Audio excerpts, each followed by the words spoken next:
Jeigu turime vieną ar du priepuolius, tai jau čia būna labai gera diena. Mums reikia ieškoti būdų, kaip tai padėti, bet dėja, kaip sustabdyti šitos priepuolius, nieks nežino. Po 2 savaičių nuo jų ištiko pirmas priepuolis. Visiškai buvau suklebęs, mėlynas, jokių nebuvo gyvybės ženklų. Genai mutuoja ir pagal tam tikrus aminų rūgščių tyrimus genetinius pas Nojų yra prasčiausia situacija iš visų. Paskaičiavus per metus gaunasi nemaža ir labai didelė suma. Ir jeigu negerų žmonių mums ištiesta ranka, aš turbūt nežinau, kas... O, Dieve! Neš čia Nojų, neš čia! Kas buvo? Jisai... Pietų ir ant špilus ir galvo paskui. Jis jau turi tuo įkvėpti. Labai malonu, kad atvažiavot, kad tokį kelią ilgą važiavot iki mūsų ir kad ryžotės kartu su vyru, su Nojuku atvažiuoti pas mus į svečius. Ir iš tikrųjų tikiuosi, kad mūsų pokalbis bus labai atviras ir labai šiltas. Malonu būti čia. Aš pasakysiu nuo savęs. Aš apie jūs iš tikrųjų sužinojau Instagrame apie tai, kai jūs paskelbėt istoriją ir vaiko sveikatos problemą, dėl kurios jūs prašėte Lietuvos realiai gyventojų visų pagalbos. Tai jūs dabar papasakokite, kas yra konkrečiai jūsų vaikui? Nojui yra nustatyta reta genetinė liga, kuri sustabdo kvėpavimą dėl įvairaus dirgiklio. Tai verksmas, skausmas, realiai bet kas sukelia kvėpavimo sustojimus. Ši liga yra visam pasaulyje, žinoma, turbūt tik tai 4 atvejai nustatyti. Lietuvoje tai yra pirmas atvejis nustatytas Nojui. Ir kol sužinoma, kas man yra, užtruko tikrai nemažai laiko. Tai aš dabar suprantu, kad Nojui gali atsitikti priepuolis bet kada. Netgi va dabar, kol jisai yra su vyru vaikučio mūsų kambaryje, jam gali bet kada atsitikti tas priepuolis. Nėra nei valandos konkrečios, tiesiog bet kada. Net tada, kada vaikas būna laimingas ir užsiėmęs kažko, jam gali tai atsitikti. Taip, niekada negali žinoti. Ir kiek per dieną laiko būna tas priepuolis, kiek kartų kartojasi? Tai tarkim vakar pavyzdys atsitiko 6 kartus turėjome. Tai rytas buvo labai sunkus, nėra nustatytos skaičios nuo 1 iki 10, nuo 1 iki 20, gali įvairiai būti. Jeigu turime 1 ar 2 priepuolius, tai jau čia būna labai gera diena. O kas vyksta per priepuolį? Nojus dažniausia pradeda staigiai verkti. Tai toksai kaip ir būna parodymas, kad jau yra kažkas negerai su juo. Tada jisai nukrenta rankytės, kojos, pradeda riestis į C formą, panašiai kaip mišlungis būtų sutraukęs kūną, pamėlsta Nojus per kelias sekundės. Ir tai kiekvienas kartą? Taip, saturacija nukrenta iki 10 ir žemiau, tai čia ištinka tachikardija, taip pat širdies veikla trenka. Ir tai vyksta kiekvieną dieną. O ką gydytojai sako, ar tai gali kada nors pasibaigti? Kaip tik vakar turėjome konsultaciją Kauno klinikose ir tiesiog daktarai gūžčioja. Nežinau, kaip mums padėti. Tiesiog dadėjau dar vienus psichotropinius vaistus, kad Nojui būtų lengvo atpalaidavimo raumenims. Ir tiesiog padėtų naktį jam išvengti didesnio skausmo. Nes vis tiek priepuoliai kerta ir per visą imuninę sistemą, per raumenis ir mums reikia ieškoti būdų, kaip tai padėti, bet dėja, kaip sustabdyti šitos priepuolius, nieks nežino. Dar laukia mokslininkai, gal kada nors išras. O tie kiti atvejai pasaulyje, ar bandėt kažkaip tai sužinoti, kaip dabar tie vaikai gyvena, kiek jiems metų tiems, kuriems yra kitiems? Jūsų mažyliui yra 7 mėnesiai, ar ne? O kitiems koks amžius yra? Amžiaus aš negaliu nurodyti. Žinau, kad jau yra gan brandaus amžiaus, taip, nes šita liga yra nustatyta tik 2017 ar 2018 metais. Tai jeigu atrasti būtent ligos simptomai, tai man atrodo vienam yra vyrui 47 metai, yra gal ir vaikų amžius, bet negaliu nustatyti. Tai yra kas ir nevaikšto. Tai mes labai su vyru pergyvenome, nes Nojus ilgai nevaikščiojo, bet ačiū Dievui, reabilitacijų dėka, didelio darbo viskas tvarkoja, Nojus vaikšto, laksto, kaip ir matėt. Aš iš tikrųjų, kai pamačiau, kai jūs atvažiavote, jisai šypsas iš tas Taip, mašinas, jisai namus pas mus, katinai jam laimę neša. Taip, labai mėgsta Bet gyvūnus. smagu, iš tikrųjų, čia katinai, motorikai, maigyti, ir jūs patys gyvūnus turite Taip. glostyti, čia yra labai gerai gyvūnus turėti namuose. Koks pagrindinis dalykas, kurio reikia kiekvieną dieną Nojui, kad jisai jaustųsi geriau? Vat pats pagrindinis, be ko jūs negalite gyventi, ir jeigu to nebūtų, būtų labai blogai. Mes neturėtum deguonės. Tai čia yra Galit mūsų parodyti deguonės tiesiog. balionas. Aha, čia be jo, Čia be jo, ne, mes be jo negalime. Mes visur su juo einam, namuose mes turime didesnį daug, bet jis yra, kadangi labai sunkus, tai kiekvienam namo kampe turim po degonį. Tai po lovą ar dar kur, žinot, kad nereikėtų ištikus priepuoliui mums tiesiog lakstyti iš kampo į kampą, tai turim miegamajam, dideliam kambarį pasidėję, o šitas visada keliauja su mumis. Nesvarbu, kur bebūtum. Tai dabar sakykit, ištinka priepuolis Taip. ir jūs privalote kuo greičiau uždėti šitą. ar ne? Deguonės realiai, taip, jinai kažkiek padeda priepuolio metu. Bet taip pat ir darant dirbtinį kvėpavimą vis tiek patenka tos deguonės į sistemą ir yra mažesnė tikimybė, kad bus pažeistos smegenys.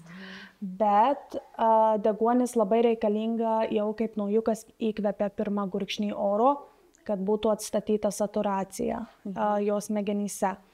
Tai tada mes stebime, kokia saturacija, kaip jisai jaučiasi, nes būna tokių atvejų, kad Nojui ištinka po kelių sekundžių dar vienas priepuolis, tada būna labai sudėtinga ir sunku. Ir jeigu šito deguonies jūs neduodate, tai vaikas tiesiog... Tiesiog turėtum labai didelę tikimybę, kad būtų pažeistos smegenys ir Nojus tiesiog neišgyventų arba, žinot, kas nutinka, jei trūksta mums deguonies Tai čia reikia smegenyse. visada Taip. stebėti ir iškart kuo greičiau visą tai Taip. atlikti. Taip, taip pat turime ir ambos maišą, bet neatsivežiau iš čia.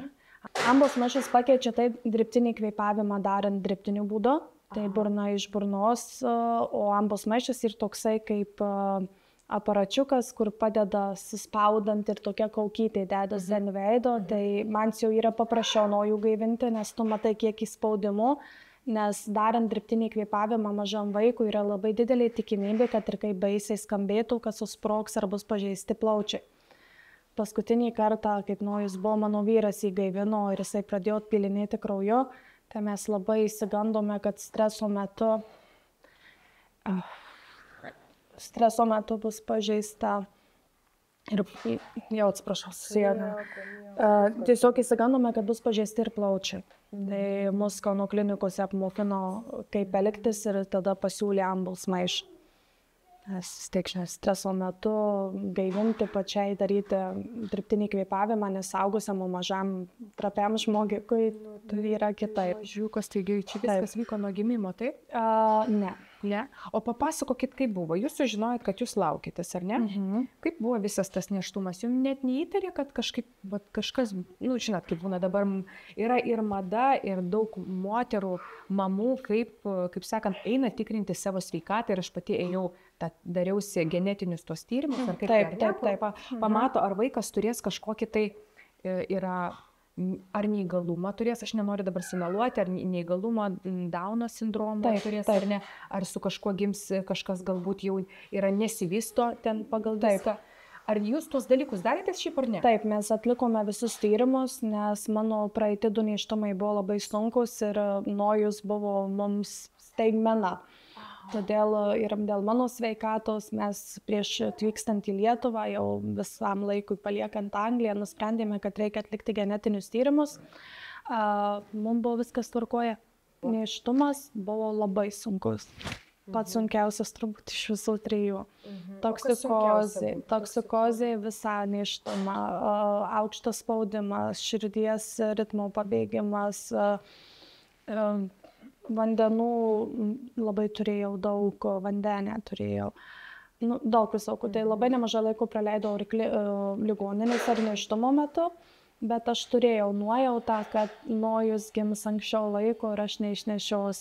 Ir nežinau, ar aš pati jau suprogavau, ar kas nutiko, bet ir Nojus gimė 34 nėštumo savaitę. Atsimenu, rugpjūčio 5 dieną tiesiog nustojau jausti judesius. Mes su vyru nuvykome į klinikas, mane patikino, kad čia tiesiog dėl to, kad turiu labai daug vandenų ir štai jau į pabaigą judesiai gali sumažėti. Jutimas pats. Mus nuramino ir aš tiesiog grįžau namo. Bet kitą dieną aš jaučiausi labai blogai, toksikozė kankino, sąrėmiai paruošiamieji. Ir vyrus sakau, yra tikrai labai blogai, vykstame į Marijampolę, arčiausią. Jeigu reikės, sakau, iškviesim greitą ir nuveš mus į klinikas. Taip ir buvo, kad mus nuvežė į Kauno klinikas ir per pusvalandį man buvo atliktas cezario pjūvis. Nojus gimė su neįsivyščiusiais plaučiais. Labai keista, nes vis tiek 34 savaitė jisai gimė 2 kg 450 gramų ir per pirmas 2 paras nukrito kilogramo 900 ir buvo 34 cm. Tai aš jaukiuosi visai lėlytė. Taip, 34. Taip, labai mažai formato lapas. Taip. Mano gimė 48.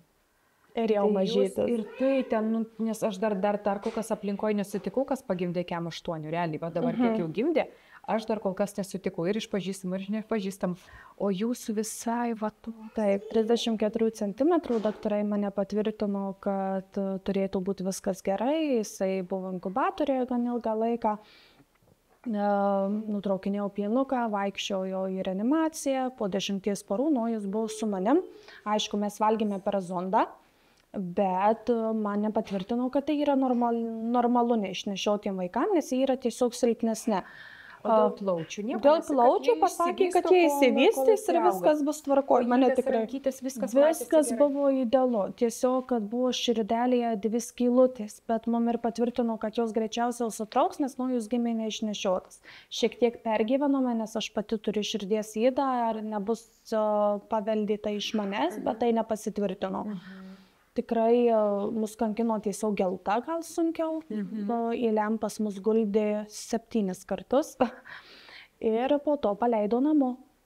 Ir vieną dieną ištiko, dabar bijau pameluoti, po 2 savaičių Nojų ištiko pirmas priepuolis. Mes su vyru tikrai pagalvojome, kad jis paspringo tiesiog pienuk. Mes tikrai nuoširdžiai negalėjom patikėti.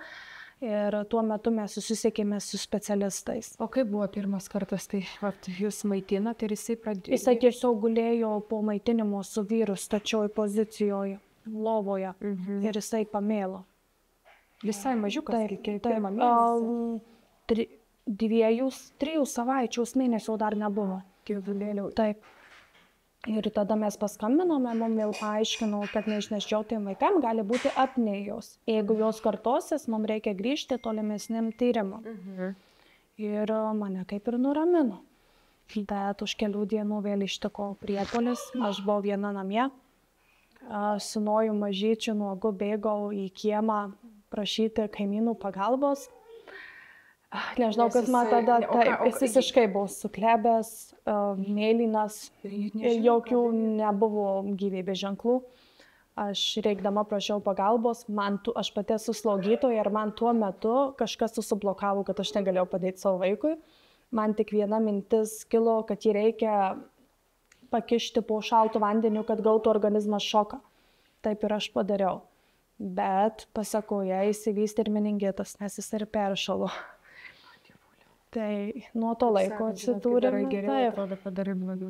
Taip, bet tai būčiau sakė, to nepadarius, tikriausiai būtų neatsigavęs. Taip. Ir mus išvežė greitoji pagalba į Kauno klinikas. Nes jūs degonės turėjote? Ne, nieko, mes nieko nežinojome. Kaip dabar įvyktų ir jūs stebėtumėte, žiūrėtumėte ir galvotumėte, ką čia daryti. Taip. O jam reikia kuo greičiau pagalbos, tai dar jisai dabar stipresnis, jisai vis tiek kažkaip. Taip. Jisai ir parodo. Automatiškai jau pripranta prie to, o tengi visai lėliukas, jisai tiesiog dūsta. Jisai dūsta, ar ne? Tiesiog įvyksta staigus, ne ta, kad dusimas, ten kelių sekundžių. Ne, jis visiškai nekvėpuoja, jis būna mėlynas visas.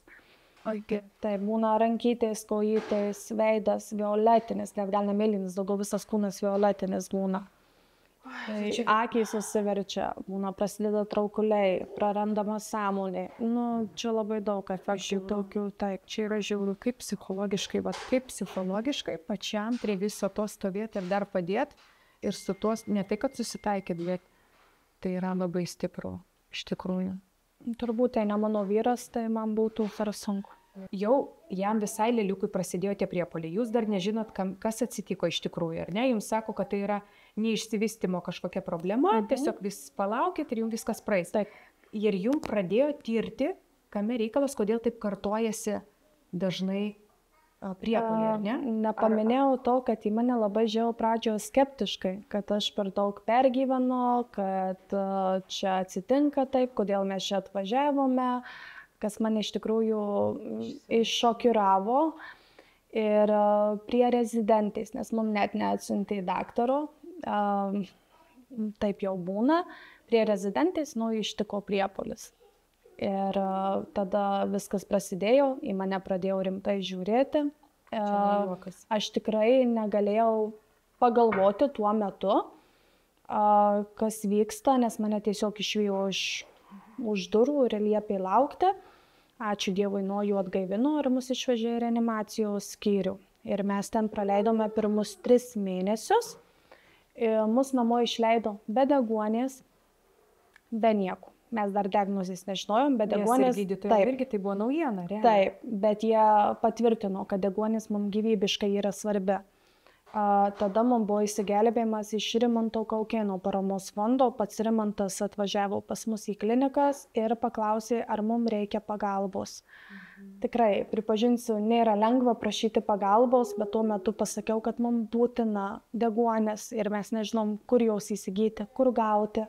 Nes mes tiesiog nusipirkome internetu kažkokį, flakonėlis, kuris būname nemedicininiai deguonis, kur mums daktarai sakydavo, su ją gali eiti senukai prie jūros knypuoti. Čia jeigu pasijuoktai, bet jinai nebuvo tinkama. Kažkiek gal tai pagelbėdavo, bet ne. Tai mums Kaukėno fondas suorganizavo deguonį iš įmonės, nes Nojus yra pas juos pirmas vaikutis tokio amžiaus, kuriam būtina deguonis. Nes pasirodo, deguonis yra įvairių tipų, ne bet kokia. Ir pasakykit, kokios tai yra kainos, kad maždaug įsivaizduoti, kad tai nėra lengva surinkti tokias sumas, bet aš taip suprantu, per paskutinį kartą, kai dalinomės, ir aš dalinausi, ir daug blogerių dalinosi, kad surinko nemažą pinigų sumą. Taip. Nes noriu paminėti, tai deguonis nėra perkama, jinai yra nuomojama. Yra nuomojama aparatai, kurie yra būtina leisti vaistus, viskas yra nuomojama. Tai įvairiai, tai didelis balionas 120, 140 eurų, 70 eurų mažesnis, bet paminėsiu taip, kad mums jau reikia labai dažnai, savaitai 2 ir mes vėl keičiam ir jį keičia tik tai Kaune. Taip pat būtinos, kaip ir aš minėjau, reabilitacijos, kiti brangus vaistai, kaip tai vadinamas dabar melanotinas, vėl įtrauktas naujas vaistas ir daktarai pasakė, atsiprašome, vienintelis minusas, jie nėra pigus. Bet jau čia mums nenaujiena, žinoma. Tai kainos tikrai yra nemažos, tuo labiau, kaip turime dar 2 vaikučius. O pirmieji 2 vaikučiai, jie turi kažkokių sveikatos sutrikimų?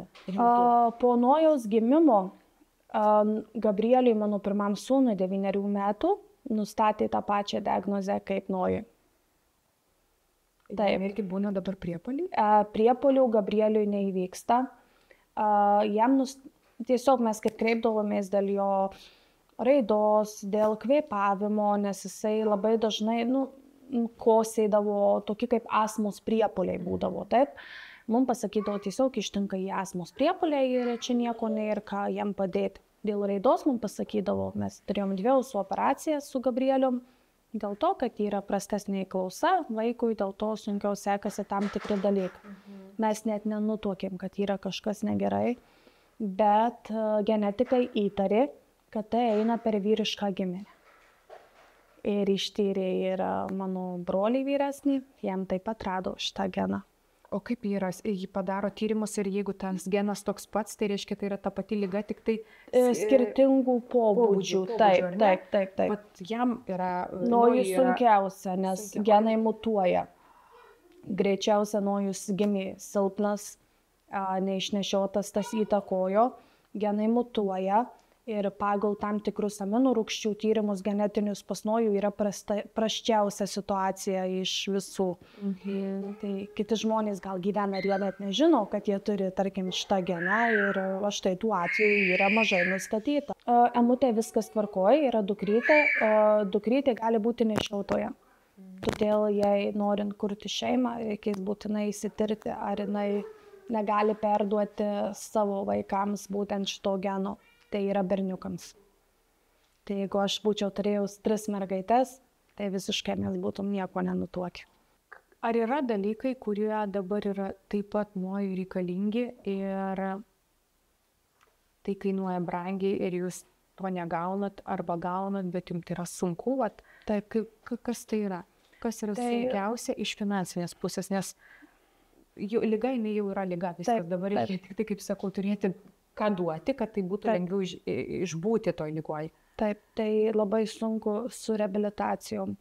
Visos pagrindinės reabilitacijos, netgi ir tos ir kuro išlaidos, nes pripažinkim, gyvename tikrai ne Kaune, o už Marijampolės ribų ir kiekvieną kartą keliauti irgi ir kuro išlaidos viskas dasideda. Taip pat ir adatos, kateteriai, deguonies nuomos, viskas dasideda, žinokit, net nepasakysiu, vaistai, papildai, daug visokių dalykų, kur atrodo tikrai paskaičiavus per metus gaunasi nemaža ir labai didelė suma. Ir jeigu negerų žmonių mums ištiesta ranka, aš turbūt nežinau, kas... O Dieve! Davai. Neš čia Nojų, neš čia! Jei norit, galit pafilmuoti. Bet... Imkit. Kas buvo? Jisai... Pietro ir ant šiklos ir galo pašt. Was čia? Čia. Liutis. Likait. Virkekit. Čia neatsipane daro. Jau tuoj. Kurį pės. Jo? Čia raumenukai susitraukė. Dievuliau. Sau turiu tuo įkvėpti. Viskas. Viskas. Aš vasi. Tu nešysi? Kokia? Batai čia, bet dabar tegul žinau. Viską, o dabar jis turi, kas vyksta. Aš nežinau, kaip jisai jausis dabar. Gal šitą deguonį padėti tenai geriau? Arčiau vyro, kad būtų. Tai skaudai sukėlė. Tadėta, kiekvieną kartą, bet toks ar ne? Čia dabar dar iš lengvesnių. Dar sunkesnių. Bet ką daktarai sako, jam skauda, kai vyksta tokia priepuolė? Jam skauda? Ir raumenys, matėte, įsitempia raumenys. Mums sutraukia, kaip mėšlungis. Įsivaizduot, jums sutraukia mėšlungis. Man yra vietos, kur va tik dabar. Tai va, o jam visą kūną sutraukia. O Jėzus. Nes tikėjau, kad tai bus, nes realiai visą sušilau net. Sunku, Dieve, aš neįsivaizduoju, kaip taip kiekvieną kartą, kiekvieną dieną prie to pripranti ir kiekvieną kartą nesupranti ir atgaivinsi realiai. Taigi tu vis tiek gyveni su tuo, kad vieną dieną gali tiesiog kūnas neatlaikyt. Ir širdis salpsta taip pat. Tachikardija ištenka, ritmas virš 200 užkyla. Tai bet kokiu atveju ir širdis silpsta, kas mane tikrai labai gąsdina. Pilvuoja. Atsiprašau, sunku man atsigaut dabar biškį. Gerai. Mes tiesiog kalbam dabar. Tiesiog. Aš suprantu, kad tai nėra lengva, žinokit, Jėzus Marija. Nesitikėjau, kad dabar žinau taip. Bet vis tiek priprakęs apie to, kad gali bet kur. O kaip keliai būtų dabar, važiuojat, ką daryti? Tenka stoti. Iš karto.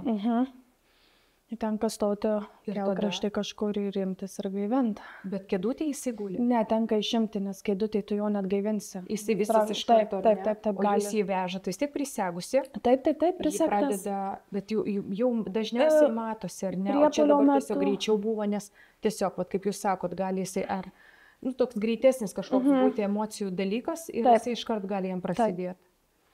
Tai kaip ir vyras minėjo, tiesiog eidamas užkliuvusi ir ant užpakaliuko krito. Jam užteko to dabar.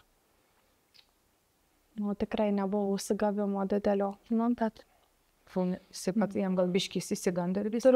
turbūt įsigalino. O jėtų. Kiekvieną dieną susidurėt su šita liga ir su to gaivinimu.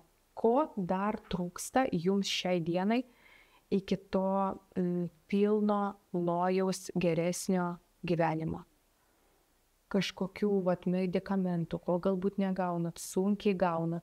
Arba reikia daugiau, bet tiesiog tos pinigų sumos yra didelis. Tai turbūt būtų leidžiami nojaus vaistai, nes ir nepaminėjau, kad tų pačių vaistų man reikia ir mano pirmam sūnui. Bet kol kas jie yra nekompensuojami pirmam sūnui, tai mums reikia rinktis vieną vaiką, kuriam galime leisti vaistus. Taip, skamba baisiai, bet taip yra. Ir jeigu jau mes turime papildomų lėšų, mes tiesiog paprašome Kauno klinikų, kad duotų mums siuntimą ir užsakytų vaistus, kuriuos mes galime nusipirkti, kad turėtume šiek tiek daugiau į ateitį. Nes jos tokios ampulės, jos gali stovėti saugiai ir ten kelis metus, viskas su tuo tvarkoja. Tai būnam suleidžiami ir Gabrieliui, pirmam sūnui, o Nojui irgi gyvybiškai reikalingi šitie vaistai. Vakar kaip tik aptarėme klinikose, kas būtų, jeigu neleistum. Tai greičiausia Nojus nebūtų toks guvus ir puikiaus raidos, kaip pasakau, vaikas. Tai taip, deguonis, reabilitacijos, tikrai labai daug kainuoja, ergoterapijos, paprasta kineziterapija. Paminėsiu taip, kad pas mus tikrai ne visi nori važiuoti ir mums padėti. Slaugytojos, kurios galėtų kas nuo karto atvažiuoti, nes pagal Lietuvos įstatymus mums priklauso slaugytoja, kuri galėtų atvažiuoti bent po 3 valandas į dieną ir mums padėti, kad aš tiesiog bent galėčiau buityje lengviau visus darbus apsidirbti, bet po paskutinio karto mums tiesiog padavė dokumentus, prašė pasirašyti ir pasakė, kad jie neturi patirties ir jie nerizikuos, negali nieks mums padėti. Net paprastai atvažiuoti, pabūti? Ne, niekas. Nojus yra visas 24 valandas su manim arba mano vyru. Seneliai taip pat negali jo pasimti, tai darželis taip pat mūsų nepriima. Į darbą grįžti dėl to tai yra neįmanoma, nes realiai Nojų reikia slaugyti visada. Kaip ir matėte filmavimo metu. Bet pagrindinis dalykas tai yra tie leidžiami vaistai. Taip, leidžiami vaistai ir deguonis. Kad patys? Kaip kada? Būna, nežinau kaip dabar man atsiprašau paaiškinti, retus vaistus tu gauni tam tikrą laikotarpį, kur gauni nemokamai, kompensuojamus. Kada pasibaigia tas laikotarpis, kol laukia vėl atsakymo, 4-6 mėnesius to vėl reikia pirktis pačiam. Tai jau mūsų Nojaus vaistų kompensacija šiuo metu yra pasibaigusi.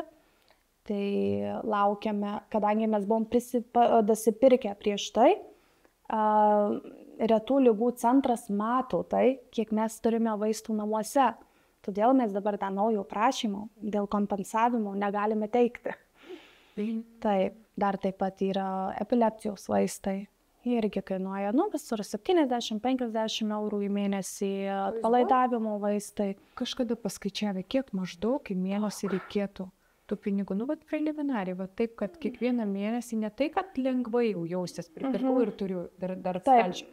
Bet taip, kad tikrai... Jeigu su visom reabilitacijom, tai maždaug tikrai, manau, 2,5–3 tūkstančiai, jeigu norėtum taip neskaičiuojant ir su visom išlaidom. Taip. Manau, 2,5 tūkstančio, 3 aš jau čia jau grubiai sakau, bet kitų taip, su viskuo, taip. Turėtų dabar maždaug būti. Tai mes vis tiek kainos ir skiriasi, ir jos keičiasi, ir vaistų dozė keičiasi, kadangi naujos kūno masė, jinai skiriasi, o pagal kūno masę yra reguliuojami vaistų kiekiai, tada ir kainos tuo pačiu yra šiek tiek koreguojamos, net šiek tiek tai brangsta.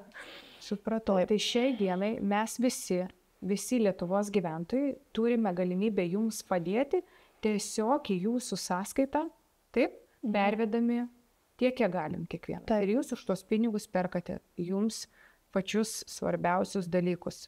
Taip. Vaikui, ir reabilitacijai, ir vaistam. Taip? Taip. Tai mes visi, absoliučiai visi iki vieno, kiekvienas galime paaukoti bent 1 arba 2 eurus. Tikrai tikiu, kad atsiras ir daugiau žmonių, kurie paaukos didesnės pinigų sumas, bet šiai dienai mes kiekvienas galime išgyventi be kavos puodelio, be ledų porcijos, be bandelės ar be kažkokio saldainio. O tas saldainis, jisai gali tiesiog būti pats skaniausias nojui, kuriam mes galim paaukoti 1 arba 2 eurus. Tai tiesiog nepagailėkite to, kas gali padėti kiekvieną dieną nojui jaustis geriau. Nes niekada negali žinoti, kada pats prašysi pagalbos. O kaip ir Greta sakė, tai yra labai sunku prašyti pagalbos, kada atrodo, nesi juk benamis, juk turi rankas ir kojas, bet kada tu realiai fiziškai negali nieko dirbti ir tau kiekvieną sekundę reikia būti su vaiku, nes tu jo niekam negali palikti, niekam. Įsivaizduokit, net kineziterapeutai, seselės nenori pasiimti atsakomybės, ateiti padėti, nes nenori būti galbūt tas žmogus, kuris pamatys baisiausią dalyką, koks gali įvykti. Tai mama ir tėtis šiai dienai 24 valandas per parą gali padėti nojui. Tai padėkime mes jiems, kurie einame į darbus, kurie nuperkam saldainių, žaisliukus vaikam ir taip toliau. Padėkim Gretai ir jo šeimai bent po 1-2 eurus. Mes kiekvienas tą galim 100%. Pinigai nedaro žmogaus laimingo, bet šiai minutiai, jeigu ne nupirktas vaistas, viskas, tu nieko negali padaryti. Žinot, kaip sako, galima vėžį išgydyti nuvažiavus į kažkokius kalnus, čia psichologiškai ir taip toliau. Bet kai tau reikia išoperuoti tą auglį, tu jo neišsioperuosi ten, būdamas kažkur psichologijoje. Tai čia lygiai taip pat, kai tu gali galvoti, būti pozityvus, jūs ir einat ir pasportuoti ir visa kita. Bet yra dalykai, kur be vaisto, be medicinos įsikišimo, tiesiog sveikas negali iki galo būti. Ir aš tikiu, kad gėris grįžta geriau, mes iki šiol su vyru taip pat, jeigu galime, aš padedu ir kitom šeimom ir paaukojam, kiek galime ir į savo lėšų, nes aš tikiu, kad gėris grįžta geriau. Taip, tai kaip sakant, iš tikrųjų taip yra, tu niekada negali žinot, kaip gali būti. Iš tikrųjų, niekada negali žinot, sakau, pa žmonės sudega namai, jie lieka visiškai basi, ten dar kažkas atsitinka, jie netenka darbo, tampa neįgalus ir viskas tą, ką jie turėjo, jie praranda per 1 dieną ir tai gali atsitikti absoliučiai bet kuriam žmogui. Tai va, tas iš tikrųjų yra baisu, bet tuo pačiu, kad ačiū Dievui, kad bent kažkiek gali prisidėti ir padėti, kažkokiu tai būdu. Kaip jūs pati atsikeliat rytais? Kokia jūsų dienotvarkė? Suprantu, kad ten nieko įspūdingo nėra, nevažinėjai per salonus, per sporto klubus, bet vat, kaip atrodo jūsų rutina kaip mamos? Vaikai nuvežti, žinau, kad dabar 2 vaikučiai nuvežti į mokyklas, taip? Taip, po to paima seneliai. Tai mano dienotvarkė tokia. Vyras išvažiuoja dažniausiai į darbą ryte. Aš suruošiu vyresnius vaikus, jie iškeliauja į mokyklą, tada su nojum ryto rutinos, prausimasis, pusryčiai, ėjimas pasivaikščioti į lauką, tai vaistų leidimas, diena priklauso. Jūs pati leidžiate? Taip, mes patys su vyru leidžiam vaistus, nes taip pat tos slaugytojos, kurios turėtų ateiti, ir kainuotų ir nieks nenori apsiimti. Šiaip gali ateiti, bet jie neateina. Ne, neateina. Mums priklauso. Taip. Aš išprotėčiau. Ir tu išsikovo, kad pas tave ateitų, jie sako, aš neateisiu. Jie atvyko pas mus į namus, mes laukėme, bet mums pateikė dokumentus, pasikartos ir pasakė, kad mes nenorime turėti tokios atsakomybės, nes nedaug dieve kažkas atsitiktų, jie taptų to liudininkais. Taip.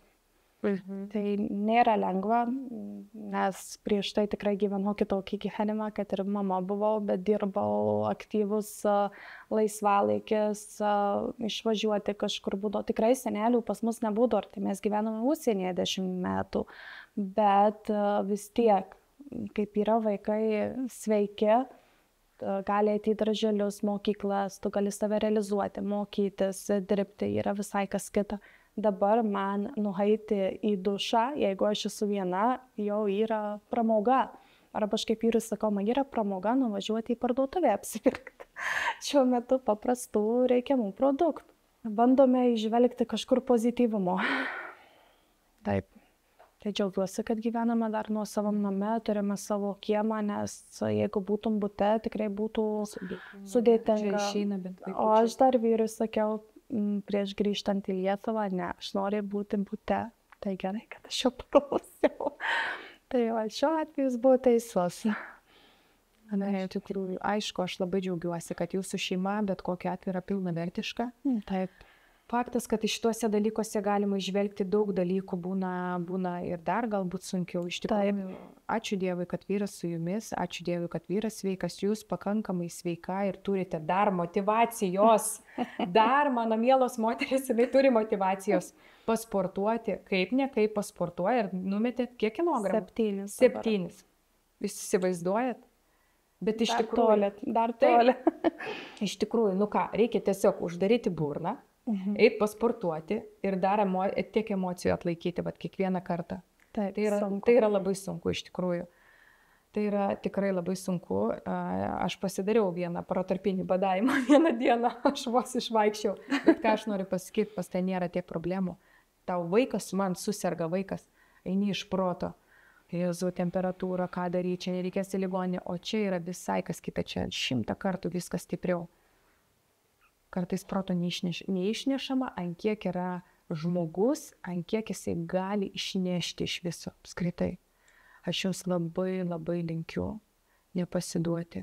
Ir galbūt, aš žinot, ką pagalvojau, dar to nepasakiau, aš pagalvojau, gali būti taip, kad Nojus bus berniukas toks, žinot, kiek išauga žinomų žmonių, kurie turėjo kažkokią, ne negalę, kaip čia pasakyti, kažkokią tokią ligą, kurią po to panaudojo visai žmonijai. Tikrai pažįstu ne vieną milijardierių, kuris šiai dienai turi negalę ir kalba prieš didžiulę auditoriją, nes jisai yra jisai pats pavyzdys tam pasauliui. Ir gali būti taip, kad Nojus iš tikrųjų bus labai protingas vaikas. Galbūt jums gyvenimas dabar duoda, kaip sakant, atkentėti, atbūti, o po to nešios jūs ant rankų. Taip. Aš labai tikiuosi to, aš tikrai jums to linkiu, bet man kartais atrodo, tai turi vis tiek būti kažkoks, kaip jūs sakot, gėris gėriu, ar ne? Taip. Vienas dalykas yra mylėti vaiką, koks jis bebūtų ir kaip bebūtų, bet kitas dalykas, kad visata jinai yra ir jinai atneša tą dėsnį. Ir kaip jūs sakot, atnešė jums vieną mergaitę, 2 berniukus. Ir berniukas šitas buvo jūsų netičiukas, aš taip suprantu. Tai va, jisai neveltui, suprantat? Ir tai nėra taip, kad pas jūs ir tie vaikučiai neįgalūs kažkokie ir čia galėjo būti taip, žinot, čia yra visai kas kita, tai yra dar tokia liga, kuri pasaulyje ketvirtas. Čia yra stebuklas, kad nustatė būtent ir rado mum problemą, nes tikrai pažįstu nemažai šeimų, kurios iki šiol ieško, kas yra negerai su jų vaikais, nes, kitos problemos, bet nežino, kas taip yra. Nežino, nes man tikrai labai atsirado labai daug nuostabių žmonių.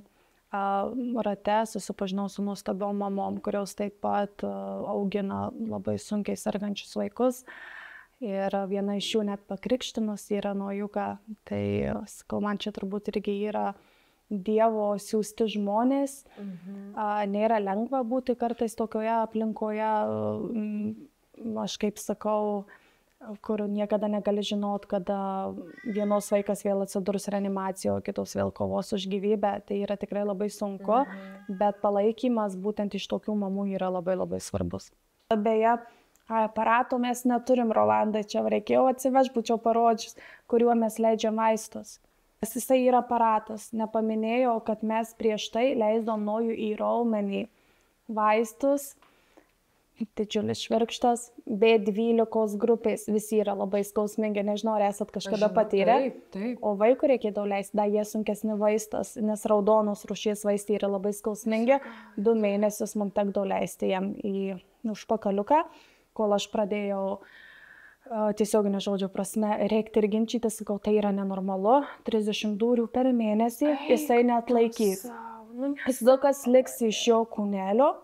Ir pradėjau darytis ir tam tikri guzai, ir tada jie pradėjo tartis ergo terapeutais ir endokrinologais, kur sako, kur žmonės serga diabetu. Yra tam tikri aparatai. Juk žmonės diabetininkai turi tam tikras adatas, susileidžia. Tai jie pasiūlė mums tokį aparatą, kurį įsideda į tokį aparačiuką mažą, beje, irgi nuomojamas. Vienas ir padovanotas Kaukėno fondas, kitas nuomojamas. Tai yra įsistato adatą, kateteris, adatytais tokios ir neleidžiasi į paudį. Tai Rolandai dabar apie 25 minutės berods leidžia mane, apie 20 gal. O tai ką jisai daro vaikas? 20 minučių. Tiesiog telefoną, kaip skaupa. Jisai žino, kad jisai žino ir jaučia, jis pamato adatą, jisai bėga iš kambario jau, nes jisai jau žino, kad bus, jis jau dabar supranta. Oi, sunku jį tada prisikalbinti, aš suprantu ir tikrai nėra lengva, aš kažkada netyčia pati įsidūriau, savo tikrai labai skauda. Pas nojų pamatytų trankytas, tai kartais mes neturime sveikos vietos, į kur leisti, nes kiekvieną dieną leidė. Tu keiti tas rankas, suprantat, bet bandėm į kojytes, bet į kojytes jam labai skaudėjo. Ir nebūtų taip matoma, tai sakytų, kažką darai negerai su savo vaikus, sakytų, kodėl jis subadytas, kodėl čia tos mėlynės, žinau. Tai tas aparatas mums išgelbėjo, tikrai ilgai leidžiasi gant, dabar ta dozė vaistų padidinta, bet geriau negu į raumenį. Tai reikės visada leisti. Kiekvieną dieną. Taip, kiekvieną mielą dieną. Vargšas vaikas, tėvai, ką jisai turi mažas atkentėti, ir tu pagalvoji, žinot, sveikam vaikui sakai, ką jis dabar pagalvoja, čia tą padarė, čia jis tą pakartos. O ką galvoja vaikas, kuriam duri, kuriam duodi, su kokia jisai škūra turi užaugti šiaip jau. Ta prasme, aš šiaip pagalvoju, ne?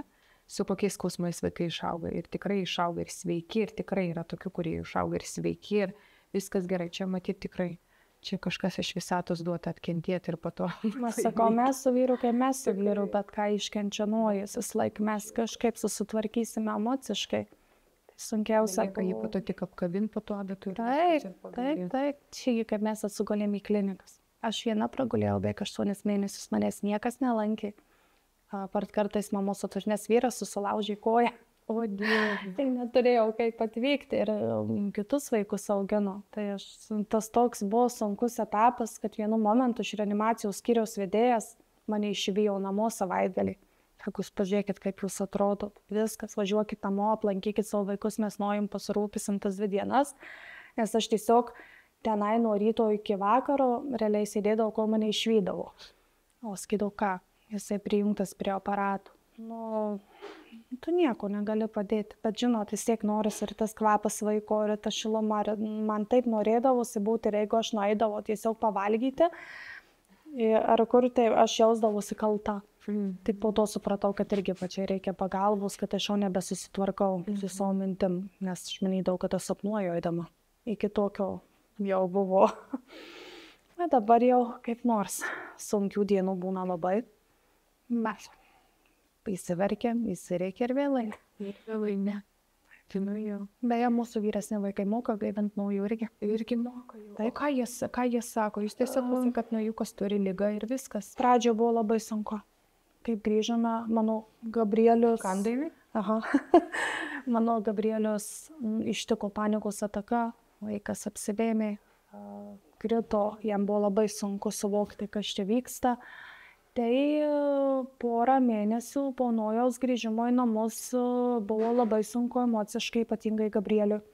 Dabar taip pat sunku, jeigu Nojui prasitęsia priepuoliai, tai mano labai pergyvena. reikia, sako, jūs nueisi pas angeliukus, nežinau, savo kalbą vaikas kaip moka išreikšti jausmus, kad, jau nemirk. Su mum apie tai labai mažai jie kalba, bet mokykloje yra psichologas. Ir jie tenai daugiau būna įsikalba su mokytojais arba psichologais. Tai tikrai ne tai, kad ir mums sunku, bet labai labai emociškai paveikia ir kitus vaikus. Nes tikrai, pripažinkim, aplink viskas nuoju dabar šiuo metu.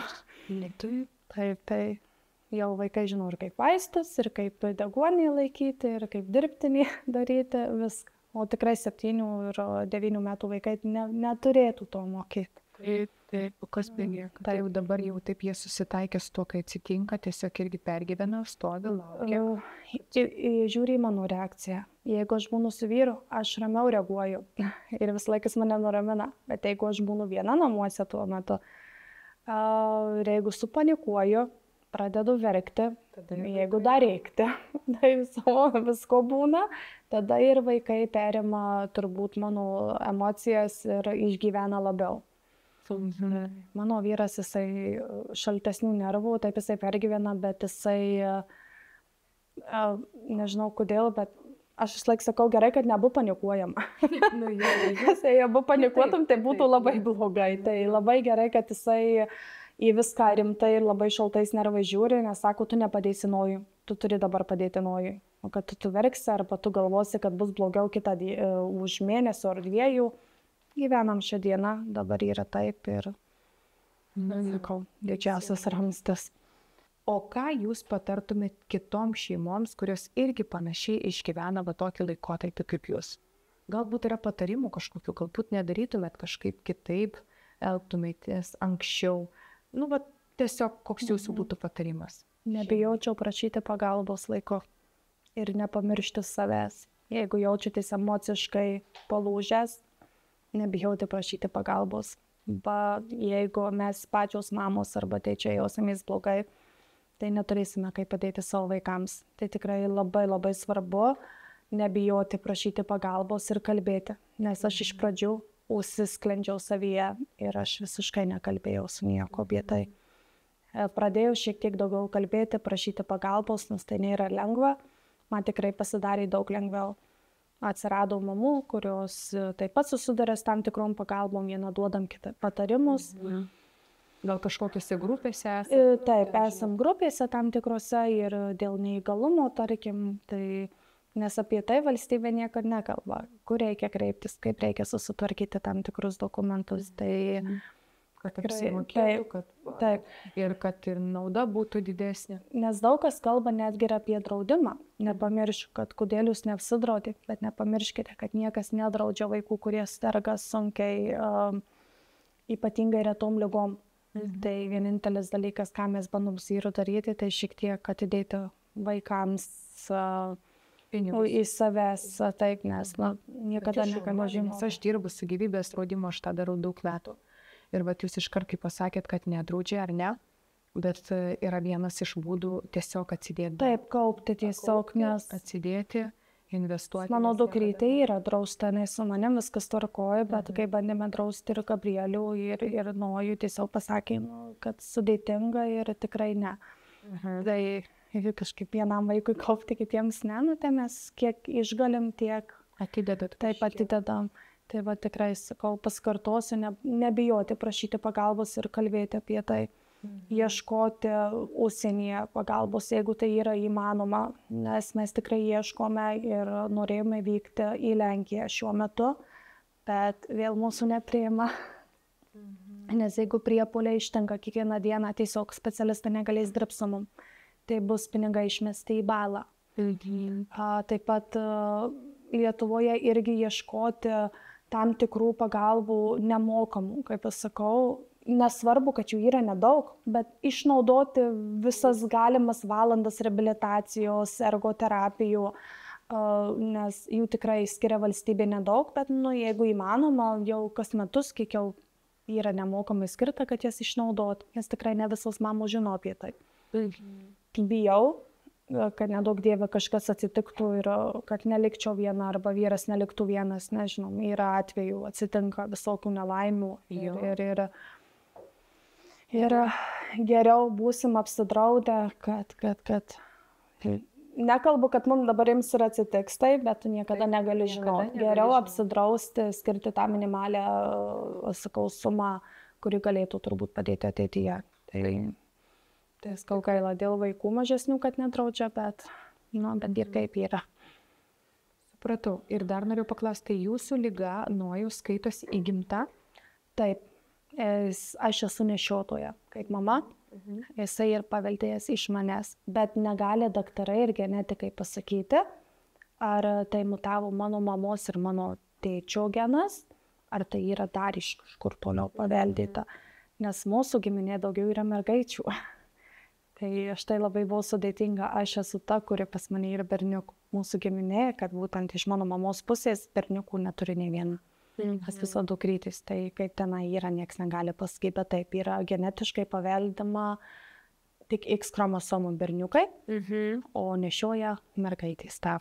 Na ką, Greta, ačiū už tokį pokalbį, tiek daug visko pasakėt ir pasipasakojot ir tikiuosi ši laida daugam atvers truputėlį apie tai, kaip jūs gyvenat, kur jūs gyvenat ir kam iš tikrųjų šiai dienai reikia pagalbos. Tai vat būtent apie tai, kad, kaip ir Greta sakė, nebijoti prašyti pagalbos, bet kokioj situacijai, kokioj jūs šiandien dienai esate. Nebūtinai tai liga, tai gali būti ta pati depresija, gali būti tas pats kažkoks savimi nusivylimas, kuris veda prie baisių minčių, tiesiog nebijoti kalbėti, nebijoti prašyti pagalbos.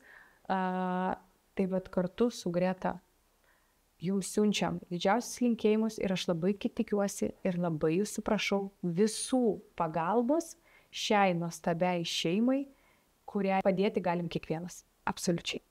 Tai ačiū dar kartą. Ačiū tau. Labai ačiū. Atsiprašau, visą drabu. Nieko, viskas gerai. Dieve, žinokit.